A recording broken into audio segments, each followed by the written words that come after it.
Ahí ya se Profe, comenzó a ya se compartir. ve la grabación, la, la presentación.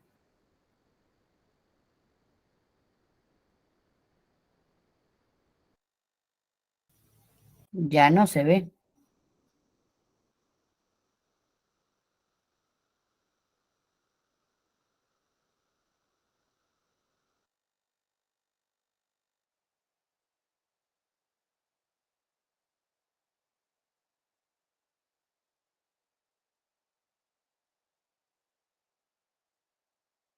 Listo, ahora sí.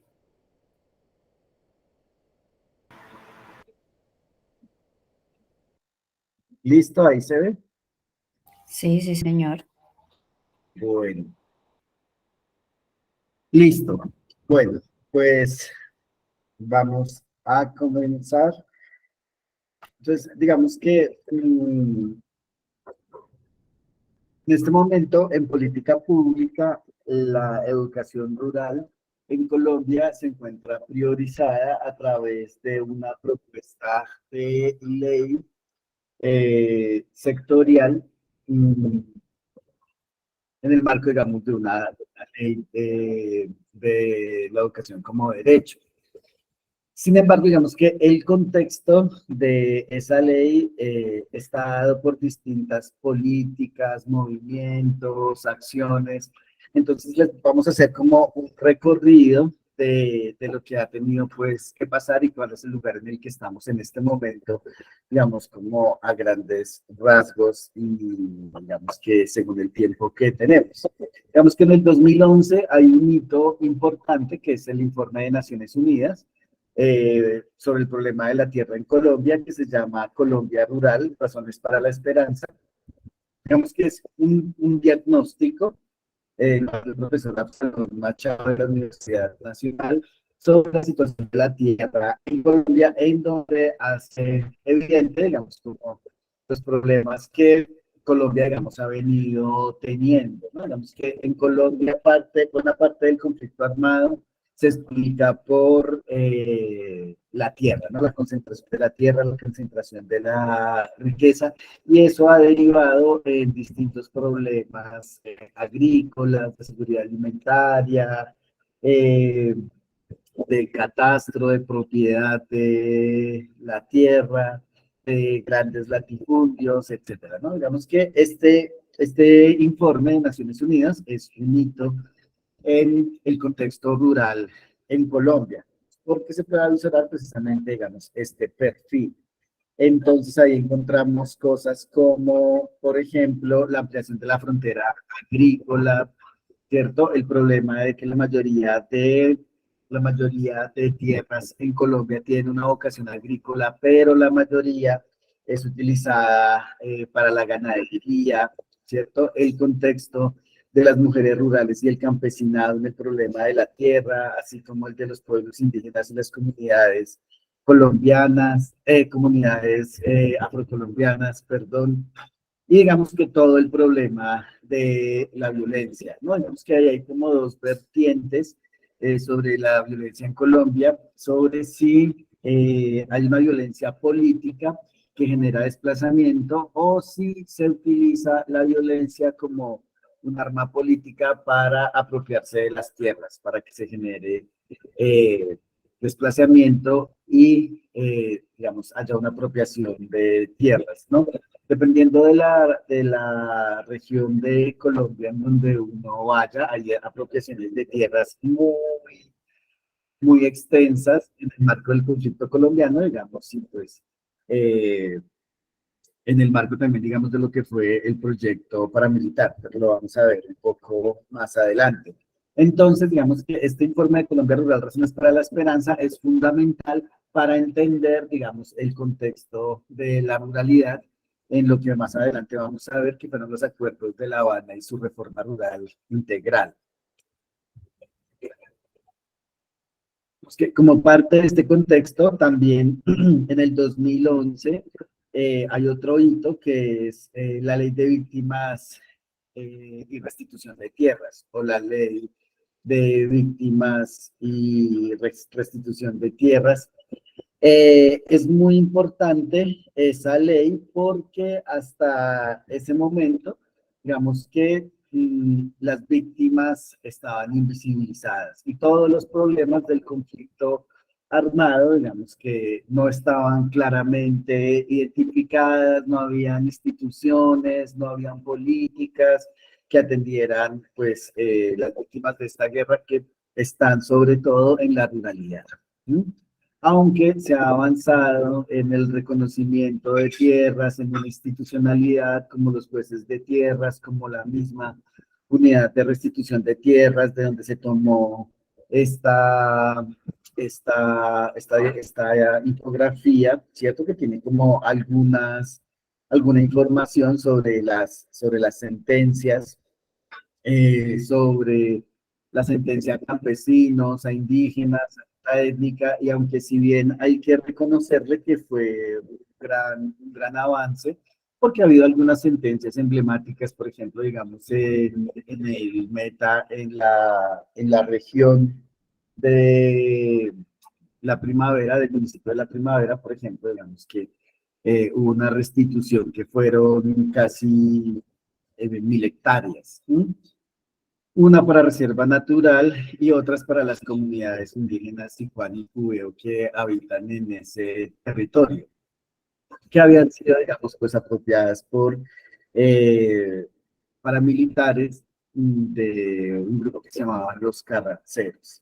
Digamos que esa ley en el 2021 eh, la ley fue formulada por 10 años, pero en el 2021 se extendió otros 10 años más, ¿no? Digamos que, pues, la ley, como decía, pues, ha tenido distintos momentos, dependiendo también de la administración que esté en el gobierno, y digamos que ha tratado de paliar un poco esa reparación a las víctimas, ¿no? La ley establece que del 1 de enero del 85 hasta hoy, y las personas tienen derecho a la verdad, la justicia y la reparación, a saber qué pasó, a que haya un proceso judicial y a que haya una reparación que puede ser una reparación material o una reparación simbólica. ¿Sí? Esa reparación simbólica es muy interesante porque ha implicado sobre todo erigir monumentos en espacios públicos. Entonces, digamos que ahí usted encuentra en el marco de un fallo judicial una reparación simbólica de, por ejemplo, los 17 comerciantes en Puerto Boyacá, que fueron asesinados por paramilitares y está en el monumento en el Parque de los Niños en Bucaramanga. ¿Sí? Entonces, digamos que es como el segundo hito muy importante en el tema de ruralidad, junto al informe también del mismo año de Colombia Rural, Razones para la Esperanza. Está esta ley que se promulga en el 2008, en el 2011, y que tiene una duración de 10 años hasta el 2021, y que el año pasado, el 2021, perdón, se extendió de nuevo 10 años, que es esta ley de víctimas y reparación simbólica.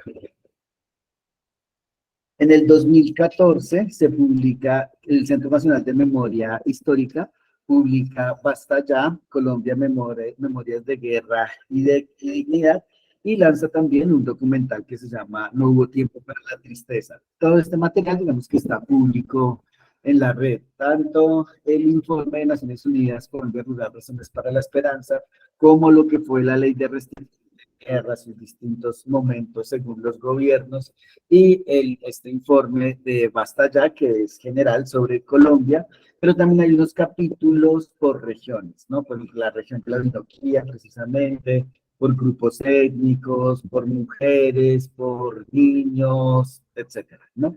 Como la guerra en este país ha ocurrido sobre todo en la ruralidad, pues entonces, digamos que los informes dan precisamente cuenta de eso, ¿no? Un mapa de desplazamientos, un mapa de acumulación por desposesión, etcétera.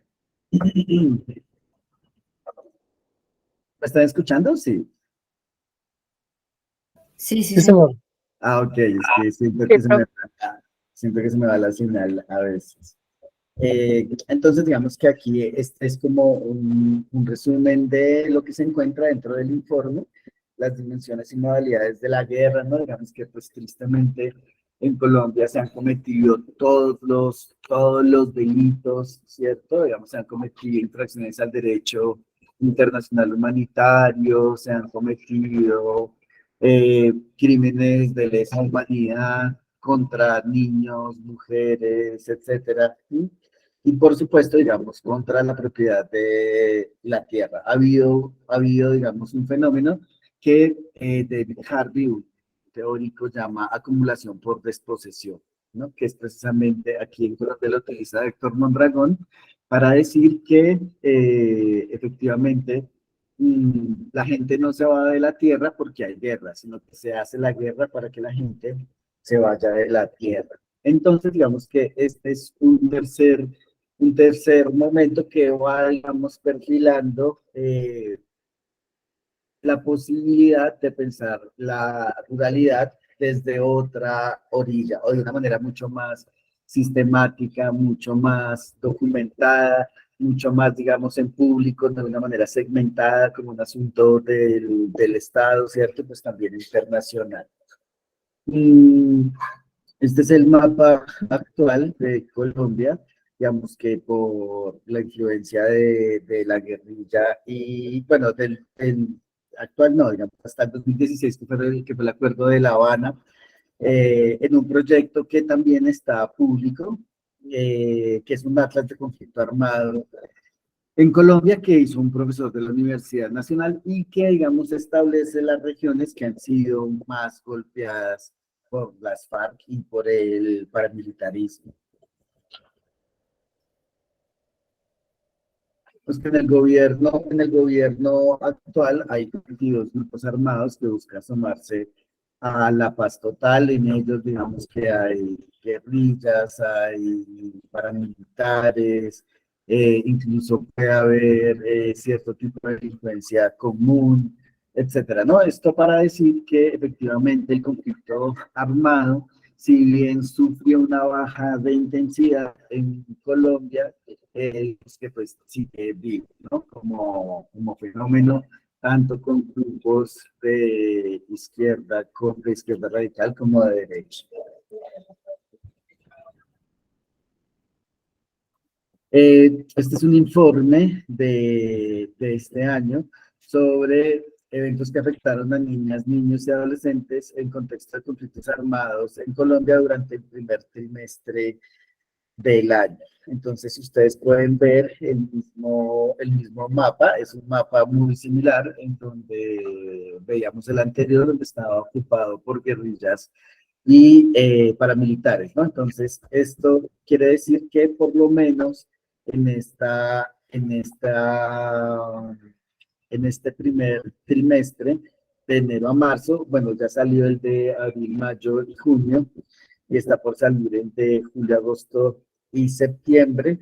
Digamos, estas son las cifras de afectaciones de niños y niños y adolescentes en el contexto del conflicto armado, que es una cifra, pues, alarmante, ¿no? Sigue siendo alarmante, aun cuando se supone que el conflicto bajó de intensidad.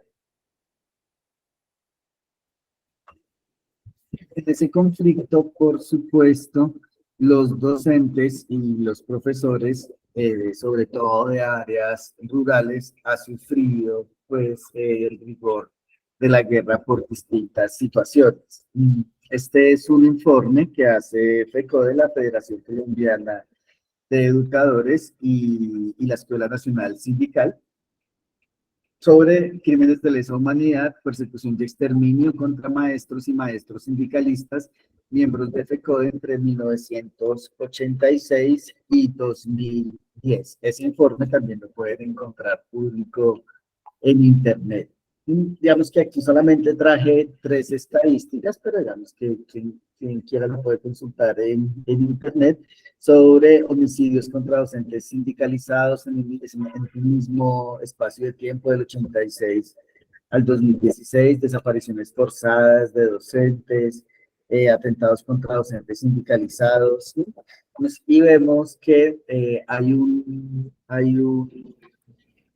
repunte en el 2002, ¿no? Digamos que es donde sube al gobierno, pues, un presidente de la derecha colombiana, que, digamos, en ese contexto ocurrieron muchos crímenes de lesa humanidad, precisamente de parte también de el gobierno. Este es un informe, digamos, muy importante porque está regionalizado y entonces podemos ver algunas zonas rurales que históricamente, digamos, han tenido una afectación eh, en la intensidad de la guerra, pero también en la recepción de recursos públicos, ¿no?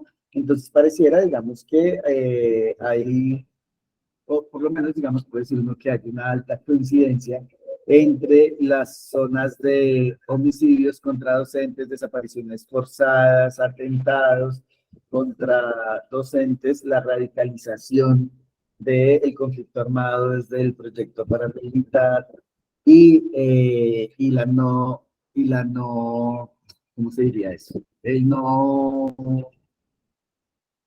giro de recursos públicos a esas regiones también, ¿no? Digamos que es importante resaltar que estas cifras son mucho mayores, pues en tanto el informe se centra únicamente en miembros de FECODE, pero es un informe que es importante conocer porque permite construir efectivamente cuáles son las condiciones en que se da la docencia en contextos rurales, ¿no? Por ejemplo, digamos, hay instituciones educativas en la ruralidad en donde tienen maestros 1 o 2 meses en el año. Y no tiene que ver únicamente por la distancia que hay que recorrer para llegar, sino sobre todo por los actores armados que se encuentran en ese territorio.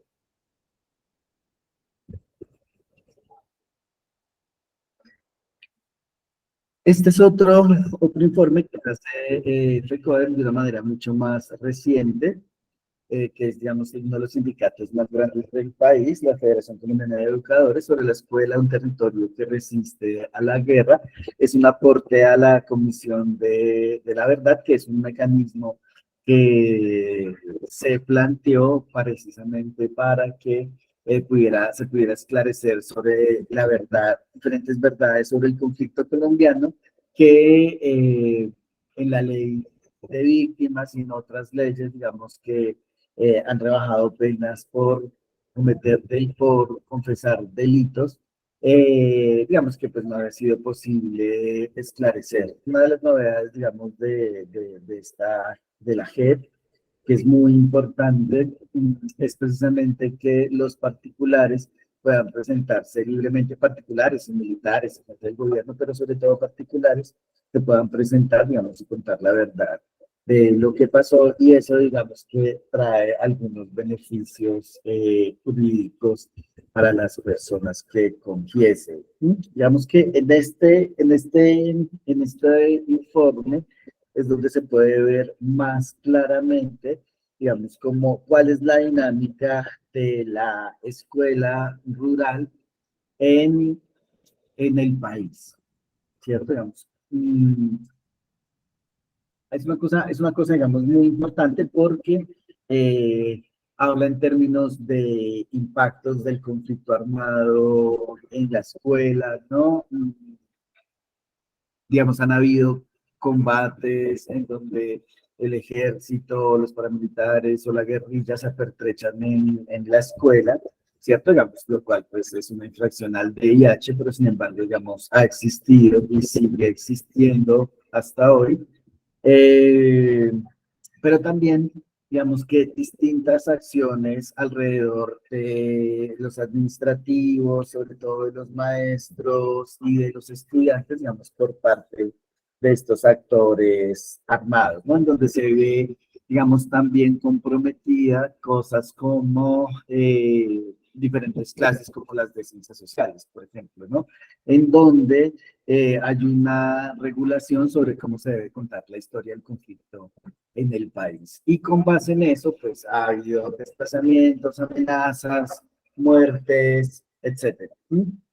Sin embargo, digamos que hay aquí también una mirada que está centrada de una manera también muy importante en la ruralidad, ¿no? Las consecuencias de lo que ocurre allí en la escuela, no únicamente, digamos, en términos de cobertura, en términos de matrícula, en términos de contenido, sino también en términos, digamos, de afectaciones psicológicas. De afectaciones psicológicas, digamos, de lo que implica ser maestro o ser estudiante en estas regiones, digamos, que son golpeadas por el conflicto armado, ¿no? ¿Qué tipo de maestro genera ese contexto? ¿Qué tipo de estudiante con respecto a sus expectativas, etcétera? Aquí hay algunos indicadores sobre el registro de vulneraciones integridad de las personas, 63% homicidio, 22% amenazas, etcétera.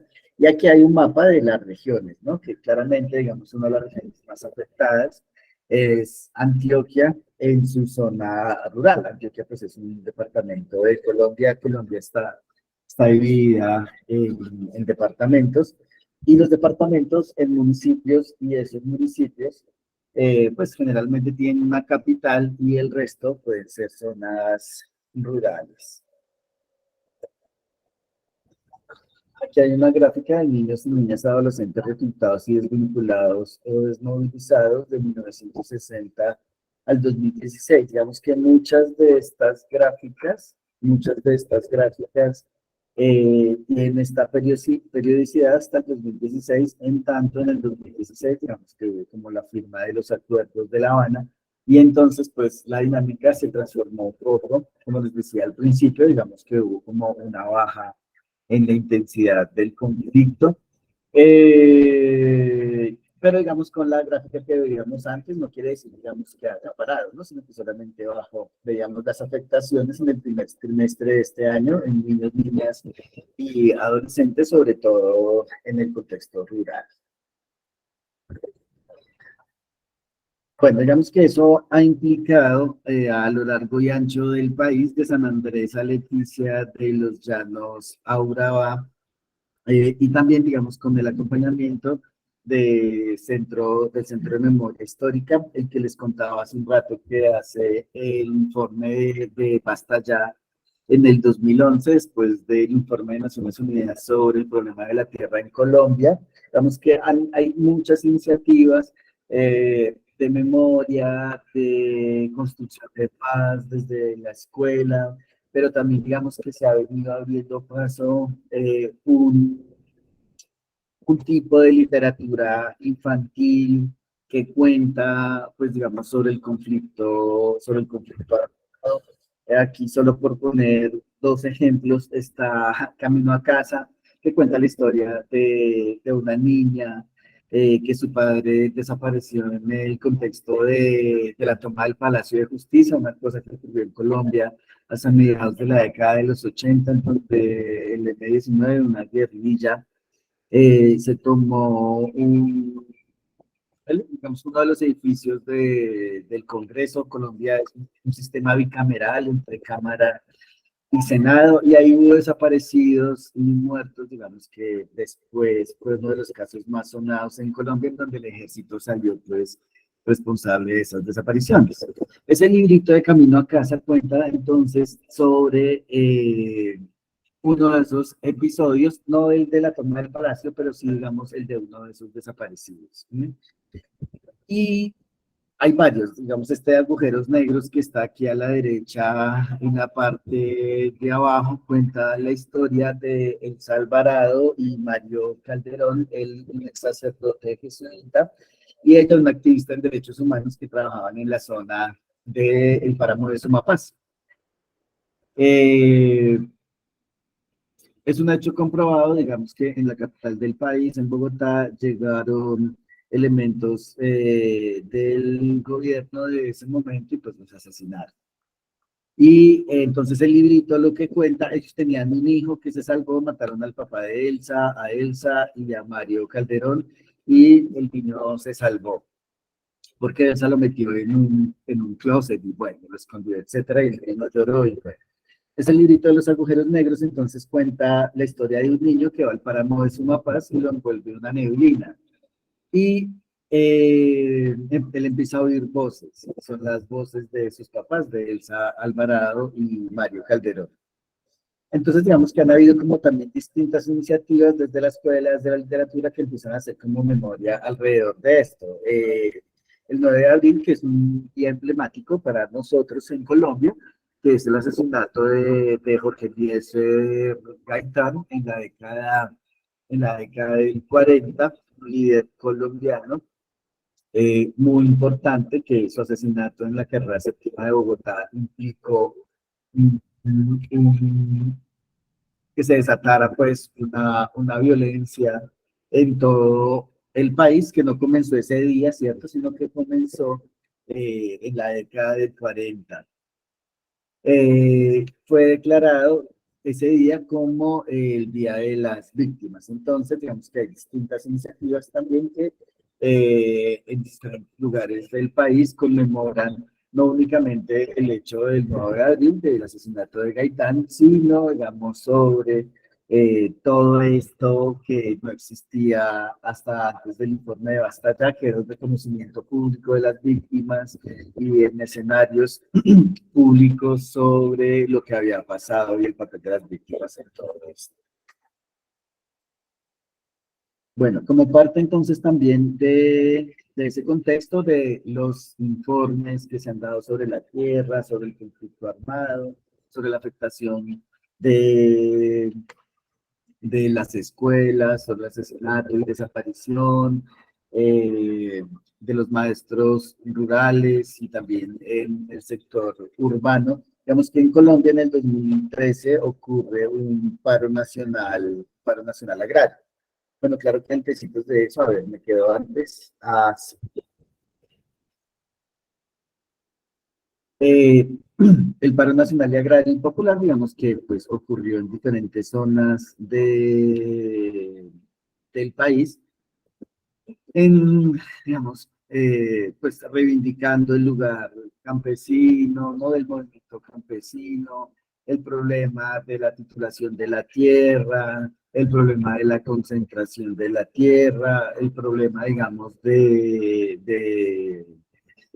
ensanchamiento de la frontera agrícola, la quema de bosques, etcétera, lo que hizo, digamos, que una parte del campesinado se levantara. De hecho, digamos, en esta salida que estamos haciendo, estamos en esta región del Santander, muy cerca de San Vicente del Chucurí, que son productores de cacao, que se levantaron en ese paro del 2013, que fue, digamos, muy importante en la historia del movimiento campesino, hacía muchos años que no se manifestaba, y digamos que solicitando políticas sectoriales, presupuesto, titulación de tierras, etcétera, en la ruralidad, en el campo colombiano. Fue un hito también muy importante en lo que vendría a ser después la, los acuerdos de La Habana, pues la reforma rural integral.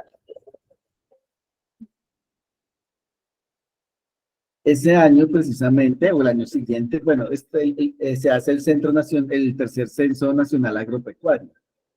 Ese censo agropecuario se hizo como a finales del 2013 y se publicó en el 2014, y hay allí también, digamos, una información muy importante que no teníamos, porque el anterior censo agropecuario, no recuerdo en qué fecha fue, no estoy seguro, pero digamos que ya llevaba un tiempo que no se hiciera censo nacional agropecuario, entonces no sabíamos cosas como la titulación de la tierra, el uso de la tierra, el catastro, digamos, que va a haber en el campo, ¿cierto? Que está muy desactualizado y que, por supuesto, quienes concentran el mayor tipo de tierra en el país, la mayor cantidad de tierra, pues no quieren que se actualice, etcétera.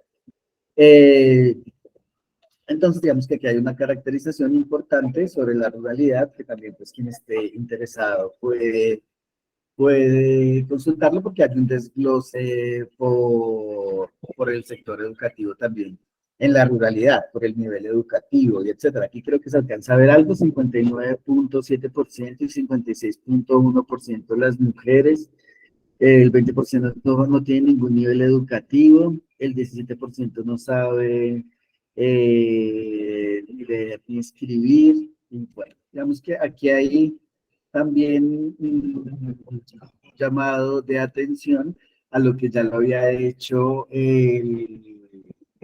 ¿cómo se llama? El, los objetivos de desarrollo sostenible, bueno, digamos que no los que están ahorita, los objetivos de desarrollo del milenio, no recuerdo bien cómo, ahorita están como los objetivos de desarrollo sostenible, creo. La anterior iniciativa se llamaba los objetivos de desarrollo del milenio, y ahí una de las cosas que concluía era que, digamos, en Colombia no crecía la pobreza, en general lo que estaba más o menos controlada, excepto en dos regiones, en el Cauca y en el Chocó, ¿cierto? Sí, no es casual que ocurra de esta manera, en tanto, digamos, allí habitan comunidades indígenas y afrodescendientes, ¿cierto? Digamos, porque pues este es un país centralista, ¿cierto? Racista, también, ¿no? Con un racismo solapado, pero racismo sin ningún lugar a dudas. Entonces, digamos que los departamentos del Cauca y el Chocó, pues sufren, digamos, esos rigores de ese centralismo. ¿Mm? Vamos que, de otro lado, vamos que fue una radiografía del agro colombiano. ¿Sí? Entonces dice aquí 43 millones de hectáreas destinadas por el sector agropecuario, 34 millones de hectáreas para ganadería y 7.1 millones de hectáreas para cultivo, ¿no? Digamos que es un indicador por lo menos alarmante, ¿no? Si de esas 43 millones que tienen una vocación agrícola, solo 7 millones están cultivadas y 34 millones pues se utilizan para ganadería extensiva. ¿Mm? Digamos que si transponemos estos mapas que traen estos informes, el de Colombia Rural Razones para la Esperanza, el del censo agropecuario, el de asesinatos de profesores, el del conflicto colombiano, el del informe Basta Ya, digamos que podemos ir entendiendo cuál ha sido la lógica de esta guerra, ¿no? Seguramente, si tuviéramos el mapa de recursos, pues porque este es un país tremendamente rico en recursos naturales, digamos que podríamos entender también cuál es la lógica de esa guerra que efectivamente tiene que ver con una radicalización del conflicto en zonas rurales y sobre todo en zonas rurales que tienen cierto tipo de características por cierto tipo de materias primas. En el 2014, entonces, el gobierno lanzó una misión para la transformación del campo, que fue conocida como la misión rural, ¿cierto? Digamos que en ese momento estaba José Antonio Campo, que en este gobierno fue un tiempo ministro de Hacienda, en donde se esquematizó una política de acción para la ruralidad colombiana, digamos, pero que no tuvo como el efecto deseado, porque pues todos sabemos que se necesita que eso baje en planes, programas y proyectos para que tenga algún nivel de efectividad. Pero, sin embargo, digamos que hace parte del contexto de lo que venía pasando en tierras, víctimas y el sector agropecuario, digamos, desde la perspectiva productiva y, por supuesto, en las dinámicas, en todo este contexto, digamos, que generan las dinámicas que enfrenta la educación rural.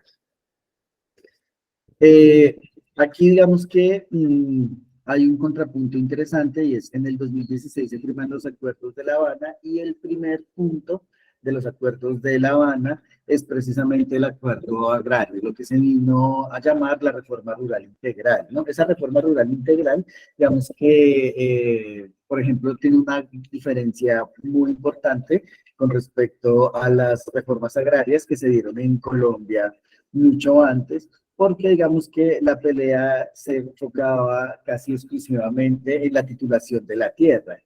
Eh, o en la titulación de baldíos, ¿no? Los baldíos pues son estas tierras que no tienen ningún dueño privado, que es el Estado, ¿cierto? Para decirlo de una manera sencilla, y la gente, digamos, que los coloniza o los habita o los reclama. Las reformas agrarias entonces se habían enfocado preponderantemente en la titulación de la tierra, en el otorgamiento de la tierra y por supuesto de algunas condiciones económicas que tenían que ver pues con el campo colombiano. Eh, ¿Hasta ahí vamos bien? ¿Me escuchan? ¿Voy muy rápido? Sí se le escucha, yo creo que va bien. Sí, va bien, doctor. Bueno, si no me dicen, si voy muy rápido, yo sé que es mucha información, yo les voy a dejar esta presentación, voy a colocarle los links para que pues, quien esté interesado pueda bajar los documentos y leerlos de una manera mucho más pausada. Igual de la misma manera, ustedes saben que las sesiones del diplomado en educación rural están siendo grabadas, entonces después la van a poder ver con mucha más tranquilidad. Un momento.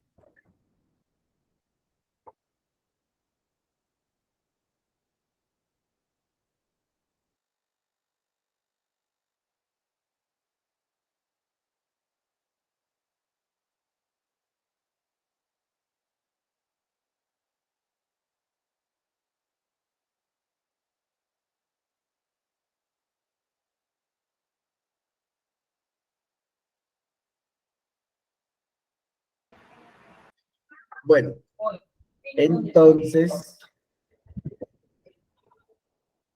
digamos que los acuerdos de La Habana, ¿no? Por lo menos en el tema de la reforma rural integral, digamos que de alguna manera sintetizan muchos años de historia de lucha campesina, ¿cierto? Pero también lo que venía discutiéndose en los informes de la tierra en Colombia, digamos, con todo el problema de la violencia, lo que fue visible en el censo agropecuario del 2013, etcétera. ¿Sí? Entonces, pues, el primer punto que pide las FARC en la guerrilla de las FARC, digamos, pues, que es esta guerrilla marxista que pues tiene 70 años ya de existencia, que en gran medida, digamos, se desmovilizó después de la firma de los acuerdos, que hizo una última conferencia, la 10ª Conferencia Nacional Guerrillera, en el Yari, en donde también, digamos, fue evidente, nosotros tuvimos la oportunidad de estar en esa última conferencia, en la discusión precisamente sobre la reforma rural integral antes de la firma de los acuerdos de La Habana. Digamos que fue un punto muy importante porque precisamente, digamos, esa es una guerrilla de inspiración campesina, ¿no? Una guerrilla campesina fundamentalmente, así como sus dirigentes en ese momento.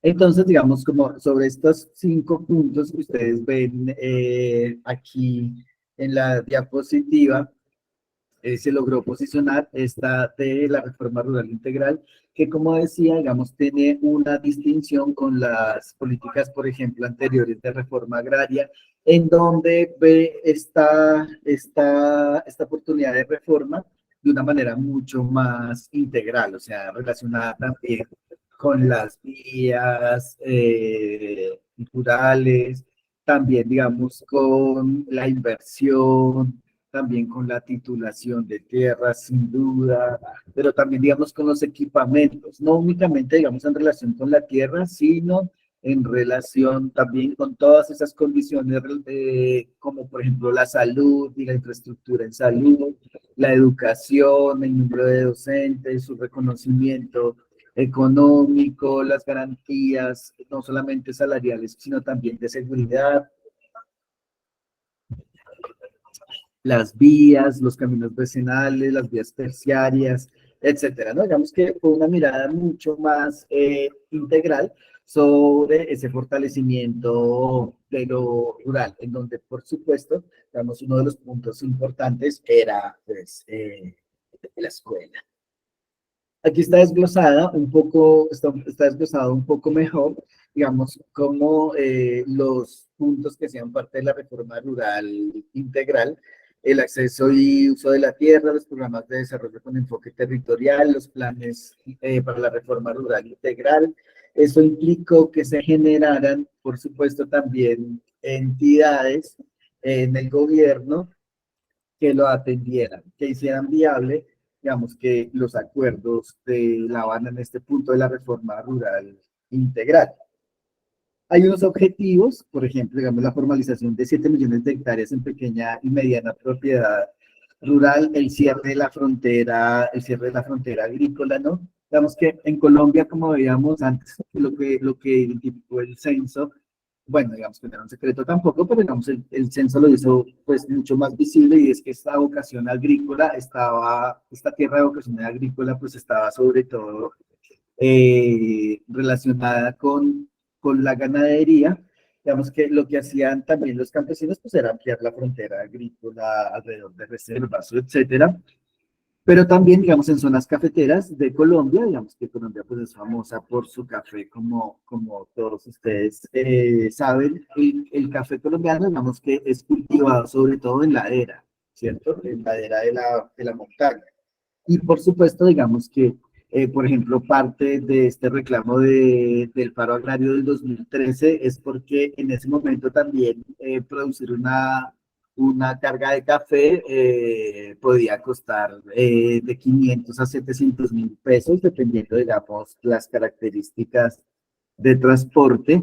Y ese era el costo y a como lo estaban pagando estaba por debajo, digamos, sobre los 400 a 500.000 pesos, ¿no? Entonces, pues, vamos que así ninguna economía se mantiene.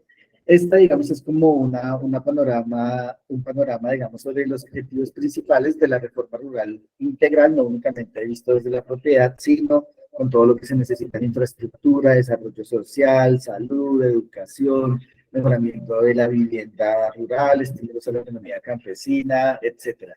Que como decía, pues viene producto de el punto uno de los acuerdos de La Habana con la guerrilla de las FARC, que no deja de ser paradójico, ¿no? Digamos que sea una guerrilla de 70 años quien pida que el primer punto de negociación sea el mejoramiento de las condiciones rurales. Y pues que una de las políticas, quizás la más importante, son estos programas de desarrollo con enfoque territorial que se llaman los PEDET.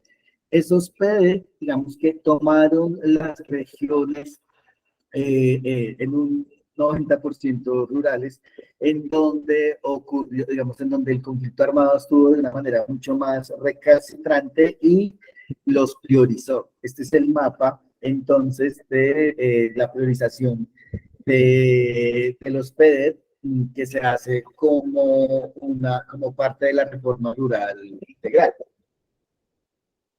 Ahí se encuentran el número de municipios priorizados por departamento, pues en La Guajira, 4 en el Magdalena, 24 en Antioquia, 20 en el Cauca, 16 en Nariño, etcétera, etcétera, etcétera, ¿no? Digamos que estos planes de desarrollo con enfoque territorial tienen como tres momentos. ¿Sí? Tiene tres momentos. Un primer momento, digamos que tiene que ver con la formulación en el gobierno Santos, un segundo momento en el gobierno anterior, en el gobierno Duque, digamos que hizo carrera una frase de un funcionario del gobierno que decía que había que hacer trizas los acuerdos de paz. Entonces, estas políticas de desarrollo con enfoque territorial sufrieron un proceso de ralentización, ¿cierto? Igual la política de la ley de víctimas y restitución de tierras con respecto a los jueces de tierras, a la titulación de la tierra, ¿cierto? Al recogimiento, pues, de versiones y todo eso. Y un tercer momento, digamos, que es en el que estamos, que es donde está despuntando el nuevo gobierno que lleva pues ya un año que hay un reenfoque de la política. Esto es muy importante porque ha implicado distintas variaciones en términos presupuestales, tanto para las escuelas como para los equipamientos en general, ¿no? O sea, es la política de paz, ¿no? Digamos que una fue la concepción del gobierno Santos de lo que debían ser los PEDs, otra fue, digamos, un segundo momento en donde a través de un mecanismo que se llamaba las hojas de ruta,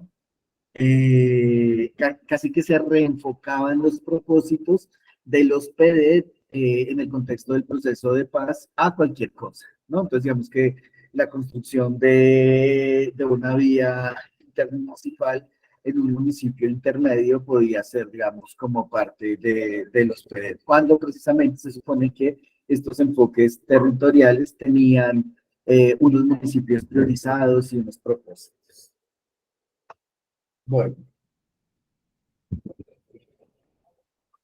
en el marco de esto, al revés, pero bueno, en el marco de esto, digamos que se puede entender la ley estatutaria de la educación como derecho. Digamos que una de las cosas interesantes que están en la ley estatutaria es precisamente, digamos, esta perspectiva que la ley estatutaria del actual gobierno que prioriza, digamos, la educación rural, pues en algunos aspectos, por ahí hay una norma sectorial también de educación rural que está por salir junto a la que tenemos, que es el PEN, que es el Plan de Educación Rural, que como un instrumento, pues, de planeación para la educación en la ruralidad está pues, es muy interesante. Entonces, está esta perspectiva de las 4 A's de Katarina Tomaszewski. Es que en el 2003, una yugoslava, Katarina Tomaszewski, vino al país como parte de Naciones Unidas y realizó un informe sobre el derecho a la educación en Colombia. Que se publicó en el 2004. Ella utilizó una perspectiva para dar cuenta del derecho a la educación tanto en las zonas rurales como urbanas, que se llaman las 4 A's, que seguramente, digamos, quienes estén en el contexto educativo están más o menos relacionadas con ella. Y digamos que a partir de esto se establecieron unos indicadores, ¿no? Que es aceptabilidad, adaptabilidad, accesibilidad y, aquí dicen disponibilidad, pero no, falta uno, aceptabilidad, adaptabilidad, asequibilidad, falta. Este que dice disponibilidad debería decir asequibilidad, porque son las 4 A's, que tienen que ver, digamos, con la infraestructura, con la idoneidad de los docentes, con su remuneración, con la flexibilidad curricular, con que la escuela, digamos, sea abierta respecto a las diferencias de género, religiosas, ¿cierto? Que sea una escuela laica, que no tenga, digamos, una sola confesión y que, digamos, que resulta estratégica, sobre todo en las zonas rurales, porque es una herramienta que va a permitir específicamente a través de unos indicadores saber cuál es el estado, digamos, del derecho a la educación en diferentes regiones del país. Digamos que la idea es un poco de que con estos indicadores, desde esta perspectiva de las 4 A's en el contexto del derecho a la educación, ¿cierto? Bajo la idea de la relatora de Naciones Unidas, es que digamos que los maestros también, los estudiantes, los padres de familia tengan mucho más claro sobre de qué se trata el derecho de la garantía del derecho a la educación en un país como este. Aquí, digamos, les hago una recomendación de esta publicación que también encuentran en línea, Contextos Rurales, Continuidades y Rupturas en el Acceso a la Educación, de Gabriela Itkovich, del 2010. Digamos que todos decimos todo el tiempo que, digamos que la ruralidad, la educación rural, deberíamos hablar más de educaciones rurales, ¿no? Por la diversidad, nomás en Colombia, digamos, de San Andrés a Leticia, de los Llanos a Urabá, tenemos una diversidad muy grande de ejercicios rurales, ¿no? Con campesinos, con comunidades indígenas, que también las comunidades indígenas no son todas iguales, ¿no?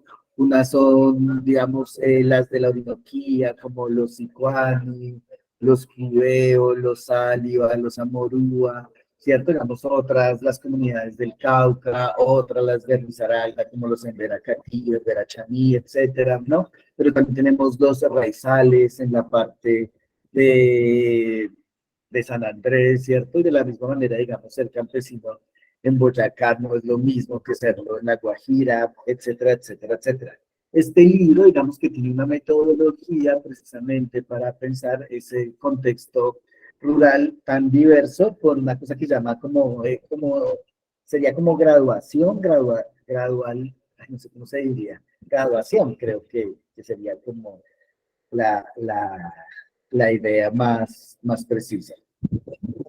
Y digamos que aquí hay tres documentos que también les recomiendo para, digamos, perfilar todo este contexto de la educación rural en Colombia. Uno es el capítulo 3 de este desarrollo.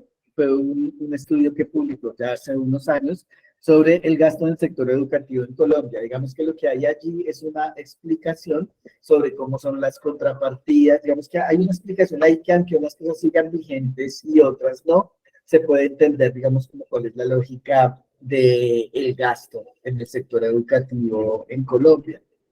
Hay otro que es también muy importante sobre la docencia rural en Colombia, que hace la Fundación Compartir, que se llama Educar para la Paz en medio del conflicto armado. Es un documento muy interesante que efectivamente tiene su centro en la docencia rural, en lo que significa y en lo que significó, ¿cierto?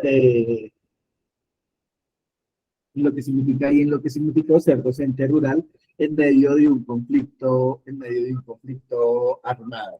Allí digamos que lo que se puede encontrar es una caracterización importante de lo que ocurrió en diferentes zonas del país en contextos rurales y digamos lo que ocurrió o no también con las autoridades civiles y municipales, no solamente educativas, sino digamos en realidad en relación con la sociedad civil. Ese es un documento muy interesante que seguramente no únicamente para Colombia, aporta una metodología y una experiencia de lo que fue pensar esa docencia rural en un país como estos en medio de un conflicto. Y este último documento que lo publicó el Banco de la República, como digo, digamos, todos estos documentos están en línea y yo les compartiré la presentación para que puedan acceder a ellos, que se titula ¿Quiénes son los docentes en Colombia? Características generales y brechas regionales, que efectivamente tiene un desglose por tiene un desglose muy importante en términos de ruralidad.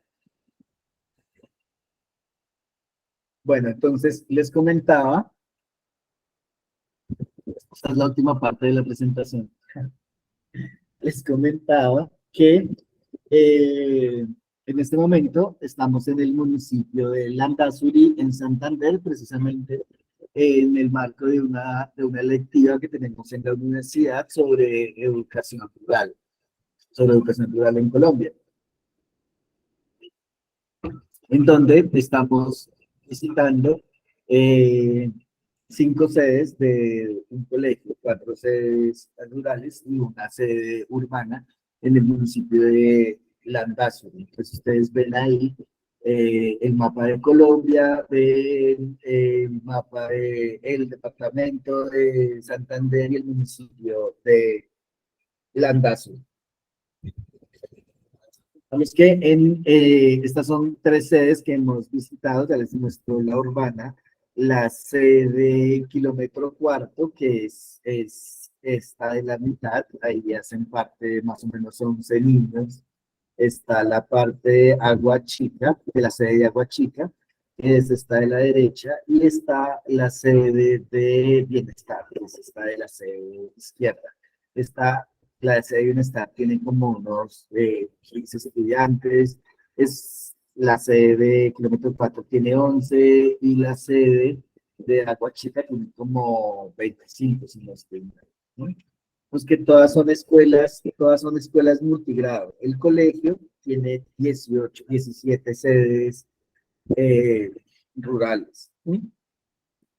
Digamos que el mecanismo con el que antes funcionaba, o más bien, digamos que la historia, digamos, de esta dinámica de estas escuelas multigrado rurales, digamos, se ha repetido con distintas características en el país, ¿no? Entonces, por ejemplo, los nombramientos de los profesores al principio, o sea, hace varios años ya, se hacían a lo que coloquialmente se dice aquí a dedo, ¿cierto? En ese momento, digamos que hacía falta solamente ser bachiller para recibir un nombramiento como maestro rural en la escuela. La dinámica se fue transformando y después no bastaba únicamente, el nombramiento era posible no únicamente siendo bachiller, sino teniendo un bachillerato pedagógico, que aquí se llaman normales, las escuelas eh, que forman para maestros de sus bachilleratos se llaman normales, y quienes no tenían, por ejemplo, un bachillerato pedagógico, entonces tenían que nivelarlas en algunas instituciones, ¿no? Eso implicó que, por ejemplo, el maestro que estaba nombrado por su bachillerato le invirtiera 3 o 4 años yendo los fines de semana a las cabeceras municipales o algunas otras pueblos o ciudades para, digamos, profesionalizarse. Eh, en este momento, digamos que para dictar en primaria, solamente, digamos, lo pueden hacer ciertos tipos de profesionales licenciados fundamentalmente. Por el bachillerato, digamos que sí, casi que cualquier profesional puede dictar siempre y cuando haga un curso que aquí se le llama cachucha pedagógica, aquí en Colombia, o bueno, digamos que en algunos sectores, en algunas ciudades, que es como un programa de profesionalización. ¿No? Digamos que estas sedes rurales tienen varias características, ¿no? Eh, por ejemplo, la intermitencia en alguna de ellas. Respecto a la asistencia, entonces, por ejemplo, la profe del kilómetro 4, esta sede aquí de la mitad, nos decía que el lunes, que es día de mercado, pues la inasistencia podía subir un poco, en tanto, pues se, se llevaban a los niños o las niñas al mercado, ¿cierto? A ayudarles a vender pues, productos que seguramente cultivarán en las fincas, ¿no? También es importante decir que en pueblos como Landazuri, en esta parte del país, digamos que la dinámica política juega también un papel muy importante. Algunos docentes nos decían, por ejemplo, que había incluso estudiantes que hablando sobre la educación, tenían estudiantes que se habían retirado para trabajar con ellos en la campaña electoral, ¿no? Y pues en general, digamos que es muy difícil que un joven se proyecte, digamos, en la universidad, porque hay los imaginarios, pero también porque la lógica, digamos, en la ruralidad es que si haces primaria, la haces cerca a tu casa, si haces secundaria, ya te toca salirte más hacia el pueblo, la zona urbana, si haces bachillerato, te toca salirte a la zona urbana, y si haces universidad, te toca salirte aún más, ¿no? Es decir, que la misma lógica educativa va sacándonos de esos entornos urbanos, ¿verdad? Entonces,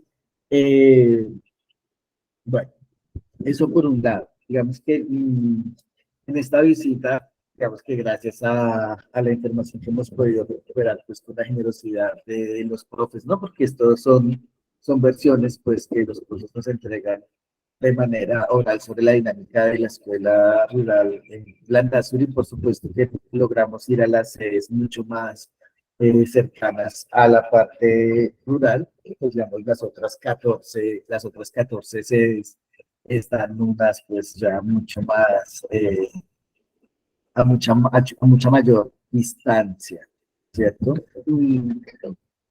Aquí digamos que hay una cosa, digamos, pasan diferentes cosas, ¿no? Dentro de esa caracterización. Porque digamos que lo que intentamos fue precisamente, se me olvidó comentar esa parte, digamos que la recolección de información que hicimos pues en esta visita, la hicimos precisamente bajo la perspectiva de las 4 A's, ¿no? De asequibilidad, accesibilidad, adaptabilidad, asequibilidad, adaptabilidad, accesibilidad, ¿cierto?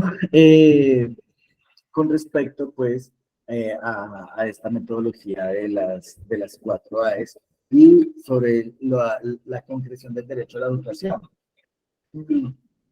Una cosa, digamos, que me llamó la atención es que, por ejemplo, eh, las bibliotecas, digamos, pues, de los colegios son casi inexistentes, ¿no?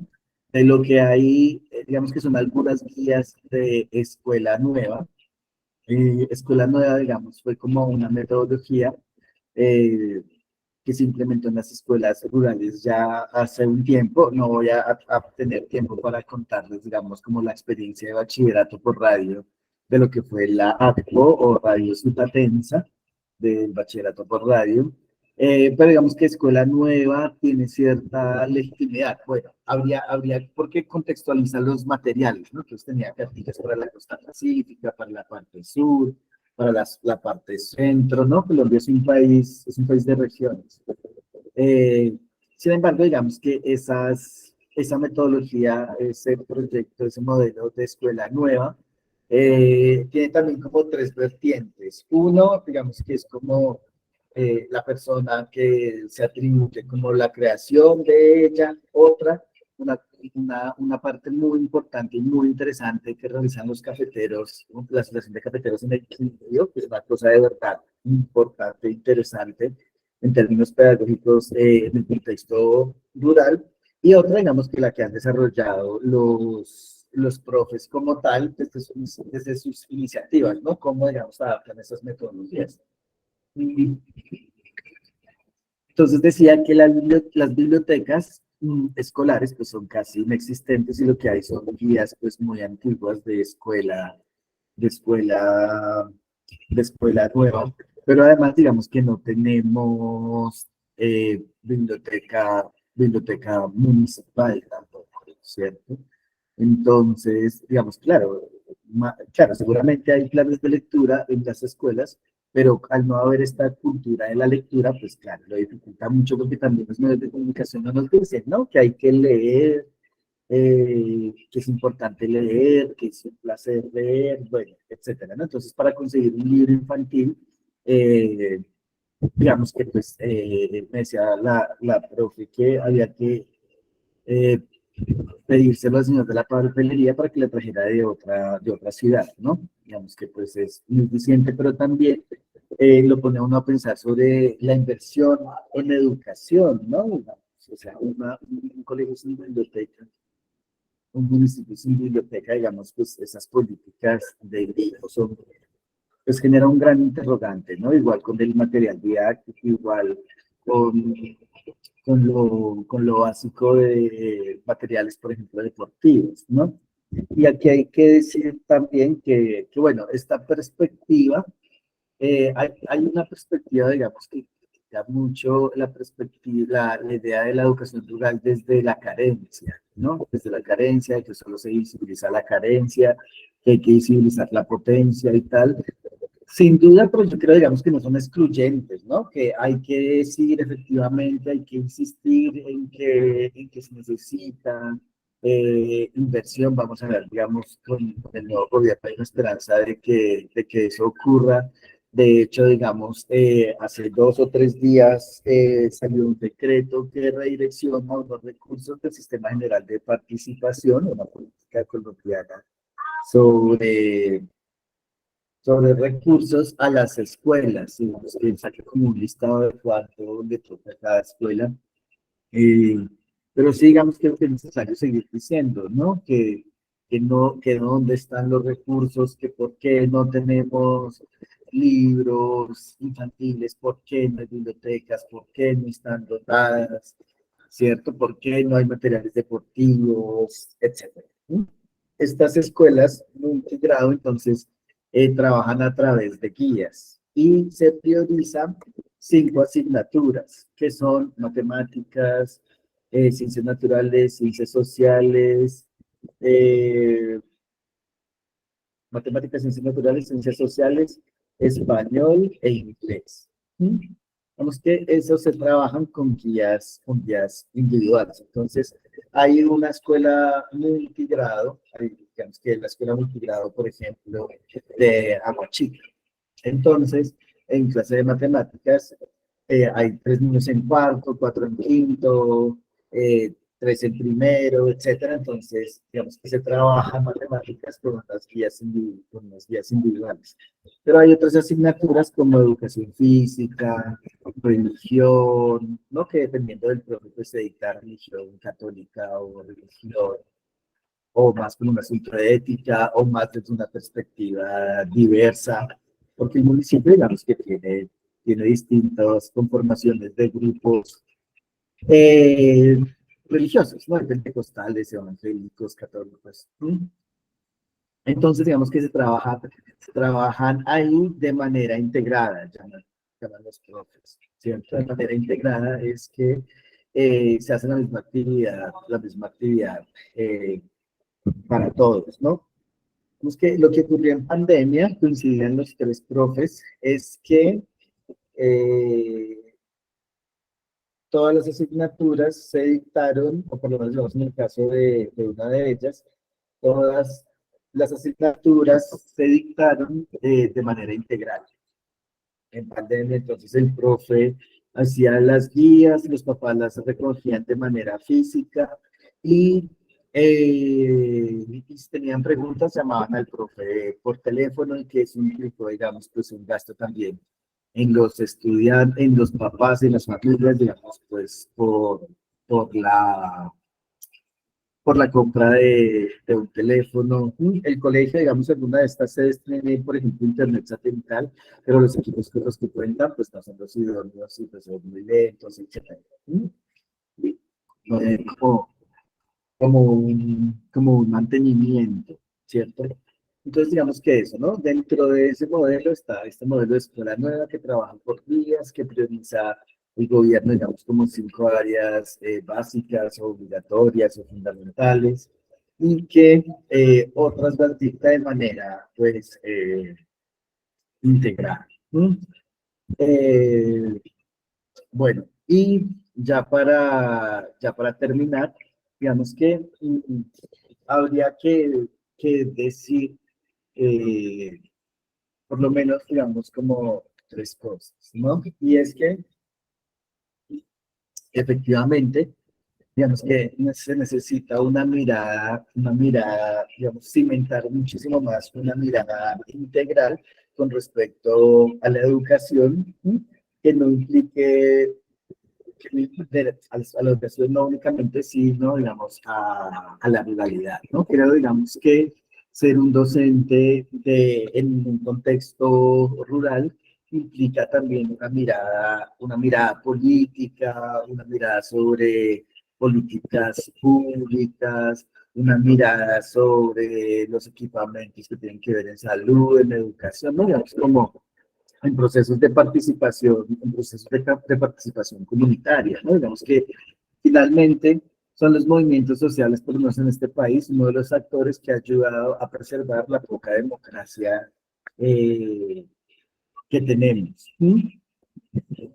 Eh, digamos que digamos que la situación actual de Colombia, en donde decía por ahí una imagen, se cumplen más las amenazas que las leyes, es necesario también, digamos, desarrollar una política que es así, digamos, que ha brillado por su ausencia de protección a los profesores, ¿no? Digamos que tenemos unas políticas diferenciadas respecto a salarios o pensiones o eso, pero digamos que de protección no tanto, ¿no? Hay unos protocolos pequeños dependiendo de los departamentos y bueno, etcétera. Y creo también, digamos, que es muy importante sobre todo visibilizar los ejercicios que se están haciendo desde la ruralidad, porque hay cosas, digamos, que muy importantes, pero es necesario también seguir visibilizando que sí hay un déficit en la inversión en zonas rurales que nunca ha sido un secreto y que pues ojalá y con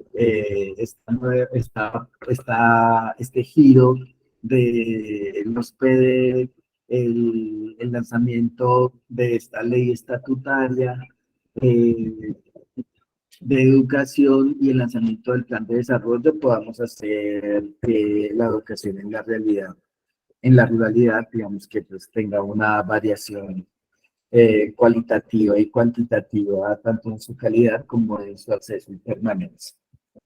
Básicamente eso. Muchas gracias.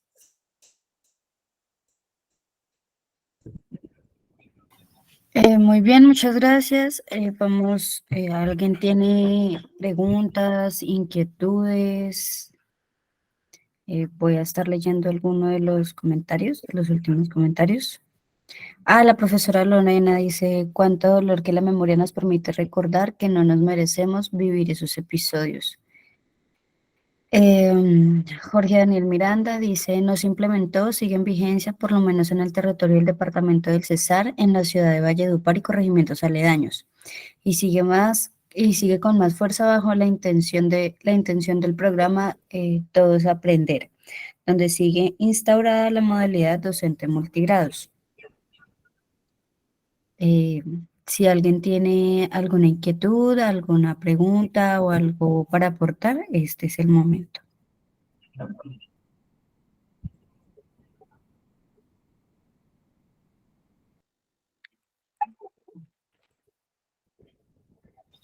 Primero va Jorge Daniel. Hola, ¿cómo están todos? Yo soy Jorge Daniel Miranda. Yo quisiera aportar algo frente a este tema de la escuela nueva que mencionaba el maestro. Y es que, como decía en mi comentario, sí se instauró en su momento debido a las necesidades e inconsistencias que tiene el medio rural para acceder a este mismo.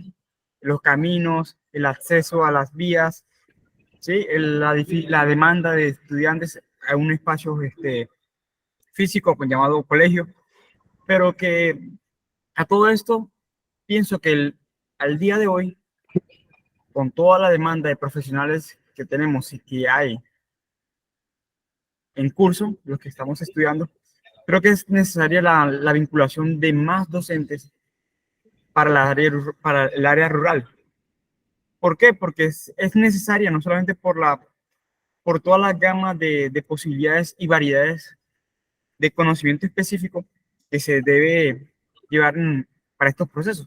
Por eso decía que la escuela nueva, y ahorita mismo, después del 2015, donde se instaura el programa Todos Aprender, el PTA, que es en síntesis un docente que va y apoya a otros docentes en la realización de los procesos educativos. Y es un docente en la institución que tiene dentro de su cargo, dentro de su función administrativa, el cargo de 2 o más grupos de nivel formativo diferentes. Y lo conozco porque yo hice una investigación respecto a este tema frente de mi campo de acción, que es la educación física, un área que mayormente está rezagada en este sentido y que para estas consideraciones de lo que es el preescolar, transición y básica primaria, nunca, a pesar de que existe una ley, a pesar de que desde que el Ministerio de Educación Nacional no se instauró, nunca hemos podido llegar allá y nunca hemos estado. Entonces, la idea es esa, la idea es aportarnos eso para ese crecimiento y desarrollo integral de los estudiantes, de la sociedad en general. Y nada, me gustó todo ese barrido histórico que el maestro nos hacía, porque pues, al final de cuentas, la educación física se nos pone, bueno, entre otras cosas, como una forma para hacer procesos, para acercarnos procesos de transformación social en esta parte de las relaciones interpersonales. Entre otras cosas, muchas gracias por el espacio. Gracias, Jorge Daniel. Sí, digamos que esto de la escuela nueva ha pasado por diferentes etapas, ¿cierto? Ha pasado por diferentes etapas. Y como decía hace un ratito, hay por lo menos como 3 divisiones de lo que es esa escuela nueva. Creo que en la mayor parte del país los profes han adaptado esa metodología. Algunos siguen, por ejemplo, implementando lo de los rincones, ¿no? Digamos que no toda la metodología, pero sí algunas ideas. Lo que, insisto, lo que hacen los cafeteros creo que es algo digno de mirar, pero también esas adaptaciones que hacen. Y administrativamente sí, digamos que hay una diversidad sobre cómo funciona también, ¿no? Por ejemplo, digamos, hay experiencias en donde el profe dicta algunas asignaturas, pero hay unas apuestas, por ejemplo, por educación física o artes, y son docentes que rotan por las escuelas, ¿cierto? Entonces, un profe de artes, pues el profe da todas las asignaturas menos artes, porque hay uno que rota y da educación física o artes, incluso lo he visto cerca a las zonas rurales de Bogotá, donde hay profes de biología que rotan, ¿no? Entonces, administrativamente sí hay una diversidad también. Entonces te agradecemos por el comentario que haces de lo del César, porque de allí digamos que no conozco en realidad muy poco. Gracias. Sigue Jacobo. Hola, buenas tardes desde el sur de México, desde Oaxaca. Ahorita que escuchaba al doctor Giovanni hablar sobre el territorio, pues me quedé pensando mucho tiempo, muchos minutos sobre la importancia del territorio como componente de la ruralidad. Ahora mismo en Oaxaca y buena parte de México se habla de la comunalidad, una teoría que surgió entre los mijes de Oaxaca, y uno de los componentes de la comunalidad también es el territorio. Y cuesta un poquito entender, valorar este asunto del territorio, porque cuando hablan de estos desplazamientos, de esta pérdida, de esta situación de conflicto, pues nos genera, es un poco difícil imaginarlo, porque pues hemos vivido en nuestro territorio por siglos, por años. Sin embargo, creo que escuchar las historias de los otros nos hace también como valorarnos, valorar, cuidar este elemento de vida que tenemos presente y que no lo dimensionamos hasta que no vemos esta posible amenaza de no solo por la violencia, sino inclusive por megaproyectos, por otro tipo de situaciones. Y bueno, quisiera hacer una pregunta. ¿Cuál es la situación actual de los docentes rurales en muchas partes de Colombia, en donde hubo esta situación de conflicto a pesar de los años que han pasado? ¿Cuál es la situación real? Porque a veces hemos visto películas, documentales que a veces pues pueden ser de alguna situación, de algún lugar muy en particular, pero pues me gustaría que pudieran compartir un poco ¿cuál es la situación de los docentes rurales en este momento en Colombia? Gracias. Gracias, Jacobo, por el comentario. Pues aquí tenemos en la sesión varios maestros rurales de diferentes lugares del país, ¿no? Porque creo que hay una diversidad ahí también muy fuerte. Por aquí preguntaban, por ejemplo, Silverio, que los maestros rurales en los pueblos indígenas, por favor, porque los maestros rurales en el contexto de los pueblos indígenas fueron asesinados, ¿no? Entonces, digamos que, por ejemplo, depende de la región, ¿no? Yo trabajo más en la parte de los llanos orientales, y ahí había unas cosas que se llamaban las guajilladas, porque a esos indígenas se les decía guaíbos también por su lengua. Y las guajilladas era que salían a cazar, hasta la década del 70, salían a cazar indígenas. matarlos como si fueran animales, ¿cierto? En la década del 70, o sea, hace nada, ¿no? Entonces, digamos que para dar una aproximación general, pero estoy seguro que los profes que están aquí pueden dar algo más específico. En el informe que mencionaba, hacen una caracterización en donde los profes, digamos que son amenazados, por ejemplo, por la forma en cómo cuentan el conflicto colombiano, ¿no? La forma en cómo cuentan el conflicto colombiano, a veces digamos que hacen cierto tipo de activismo sobre los recursos públicos que llegan a la escuela y como muchos territorios son controlados por grupos armados o por ciertas mafias, pues también, ¿cierto? Desafortunadamente sufren de desaparición o de asesinato o de muerte. Digamos que la situación actual depende de la región, no es lo mismo, digamos, en el Cauca, que hay un movimiento, por ejemplo, social fortalecido, tanto de indígenas como de maestros, pero no es lo mismo en La Guajira o en Santander o eso. Ahí creo que los profes que asisten hoy nos pueden ayudar a perfilar una mejor respuesta a Jacobo.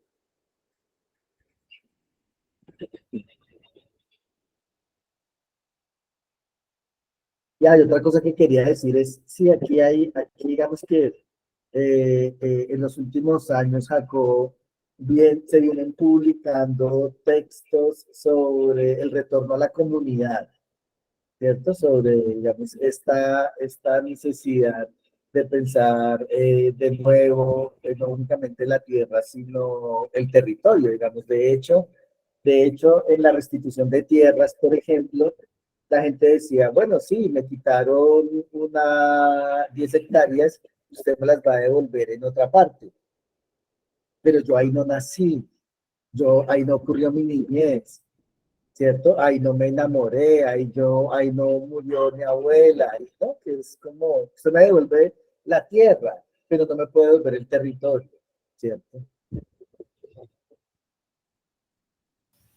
Sigue Lorena. Gracias. Gracias, profesor, por ese esfuerzo de dibujar esa línea de tiempo que desde mi lado me ha conmovido mucho. Al primer trimestre, 4.583 niñas, niños, víctimas, es alarmante y me entristece, ¿no?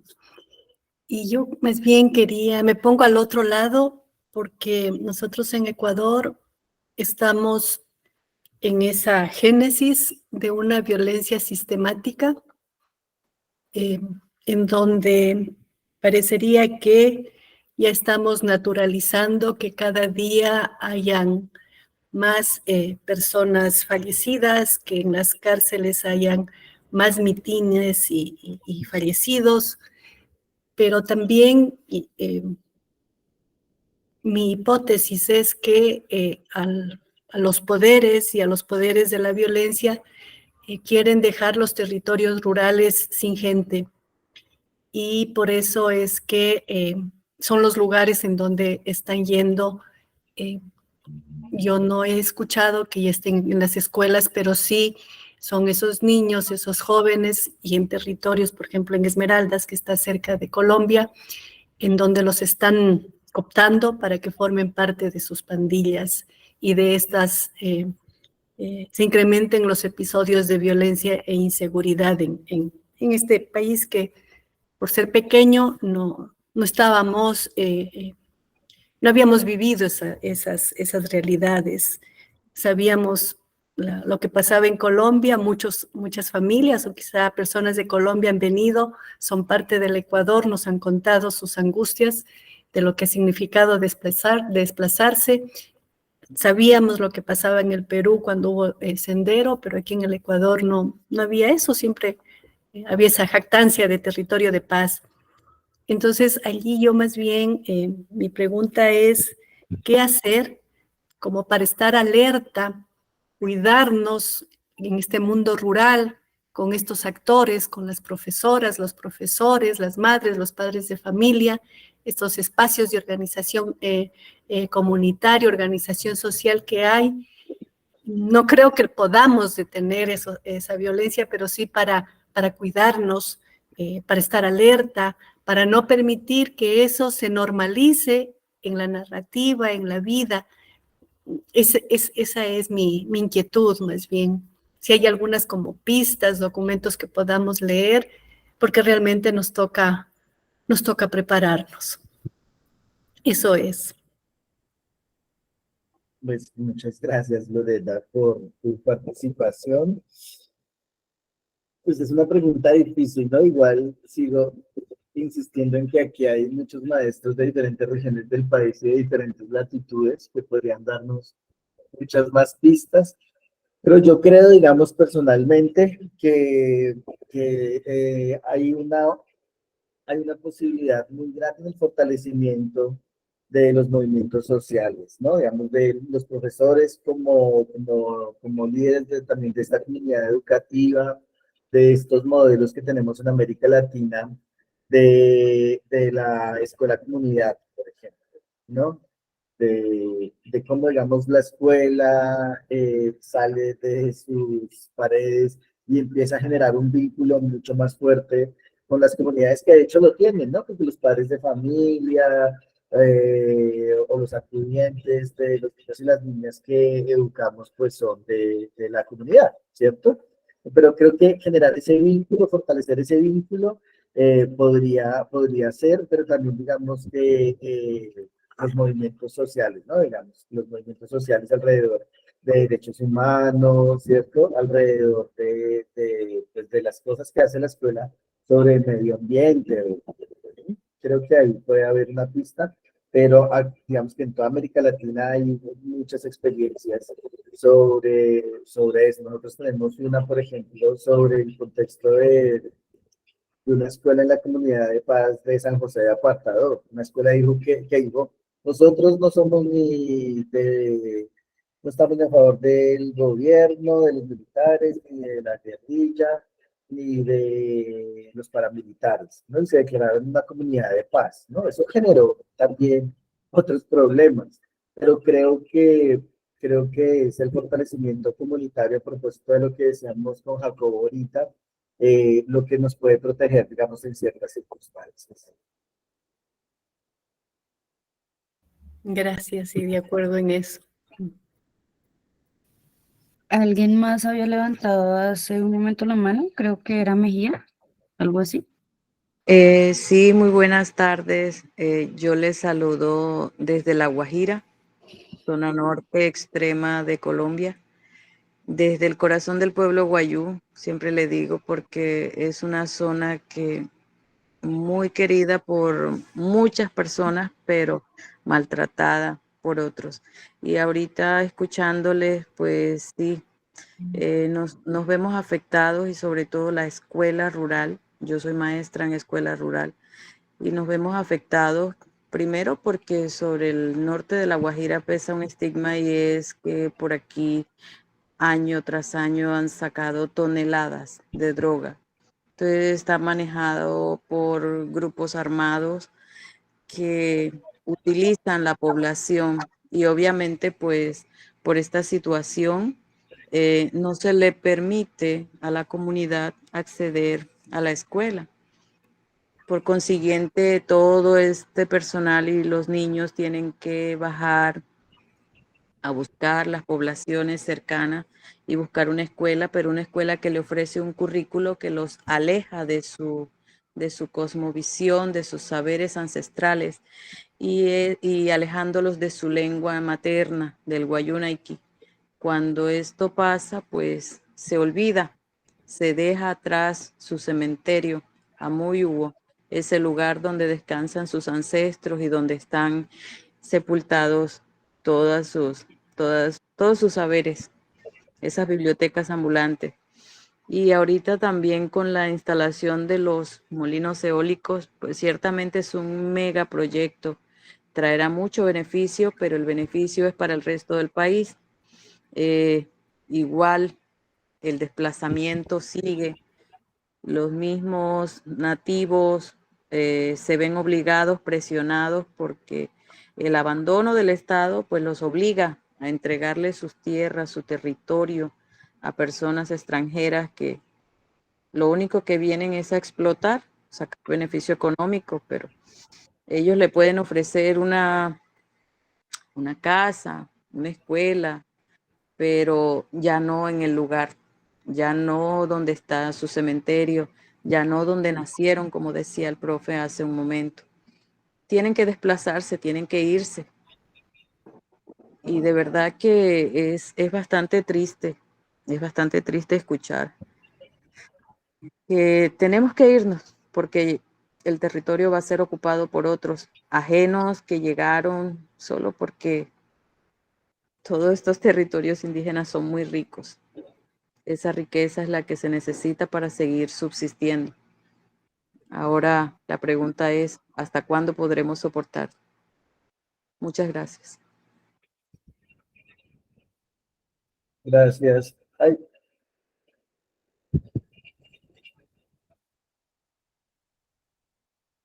gracias a ti. Sí, el año pasado aquí en Colombia tuvimos el lanzamiento de la política del Plan Decenal de Lenguas Nativas, ¿no? Que pues digamos, en países como estos es tardía, ¿no? Eso es una política que tuviera ya muchos años, pero digamos que hay un mecanismo también, ¿no? Hay unos mecanismos de accesibilidad, etcétera. Y también, digamos, Naciones Unidas hizo una declaración que los gobiernos firmaron con carácter vinculante que del 2022 al 2032 es también como el diseño de las lenguas nativas. ¿Sí? Porque, digamos, pensando precisamente en esto que les decía de la metodología de Catarina Tomasewski, de las 4 A's, una de ellas es aceptabilidad, ¿no? Y es que efectivamente se responda a los contextos de las comunidades. ¿Sí? Y por supuesto, digamos que parte de ese contexto tiene que ver con el bilingüismo o el multilingüismo de algunas comunidades. ¿Sí? Yo, como les decía, trabajo en la parte de la Orinoquía colombiana, precisamente en una escuela multicultural bilingüe, una escuela sicuani español. ¿Sí? Pero en esa escuela sicuani español también hay amorúas, sálvivas, hay cuberos. ¿Sí? Digamos que antes no teníamos, digamos, como el mecanismo de exigibilidad, había por ahí un decreto de lenguas nativas, pero creo que este plan decenal de lenguas nativas es una de las oportunidades que tenemos para concretar el derecho a la educación. Creo que también, si podemos revisar estas políticas, digamos, sobre el diseño de las lenguas nativas del 2022 al 2032 podría ser, digamos, también muy importante para plantear estos ejercicios de educación propia, ¿no? Que se hacen en Colombia, porque, pues, para los que no son de Colombia, digamos que aquí hay algo que se llama etnoeducación, ¿no? Hay etnoeducación, que es educación para comunidades indígenas, pero varias, digamos, comunidades han dicho como, no, porque eso es como el gobierno nos piensa a nosotros, piensa la educación nuestra. Si se necesita es que nosotros pensemos nuestra propia educación, entonces ellos hablan más de educación propia, ¿no? Que tienen que ver con sus planes de vida y etcétera, ¿no? Digamos que en algunas comunidades del Cauca eso está bastante desarrollado, pero sí, efectivamente es necesario identificarlo y seguir diciendo que pues la escuela debe tener un papel contextualizado, ¿no? Porque es una escuela para la vida, en principio la vida pues, de la comunidad y los participantes. De hecho, se sigue trabajando en el CEIP, es el Sistema Educativo Indígena Propio, pero no se le está dando como que la relevancia, porque pareciera que hubiese intereses oscuros detrás de todo esto y que los pueblos indígenas no despertaran o no se levantaran a luchar por defender su supervivencia o su permanencia, su territorio.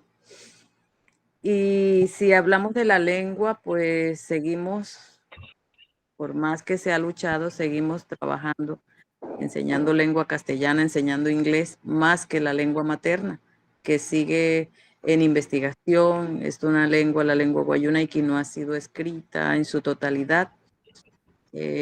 Todavía hay división de opiniones en el sentido de cómo se habla en una región y cómo se habla en otra. No ha llegado a un consenso en esa parte. Entonces se ha descuidado.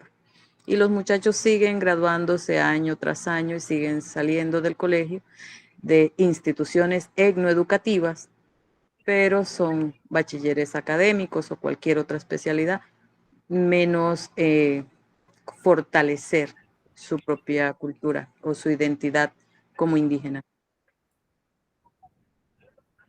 Sí, tal cual, esa es una realidad de muchas escuelas, no solamente indígenas, ¿no? Que pueden estar descontextualizadas. Yo sigo diciendo, digamos, que claro, es necesario fortalecer esos movimientos sociales y el quehacer docente, ¿no? Y pues, por supuesto, los procesos de participación, muchos o pocos que se dan, ¿no? Yo recuerdo una frase de, de Chiapas, que dice, nada sobre nosotros sin nosotros, ¿no? Algo así. Muchas gracias por tu participación. Digamos que por eso digamos que esas cosas también es la que esperamos que surjan, digamos, en la red de maestros y maestras rurales que fundamos este año, ¿no? Aquí en Colombia, para que esas cosas sean visibles, ¿no? Pues porque efectivamente juntos tenemos mucha más potencia e incidencia a la hora de pensar esto y posicionarlo, ¿no? Para que las universidades también acompañen las instituciones educativas, el gobierno local, departamental. No sé si alguien tenga algún otro comentario o pregunta, o si cerramos ahí.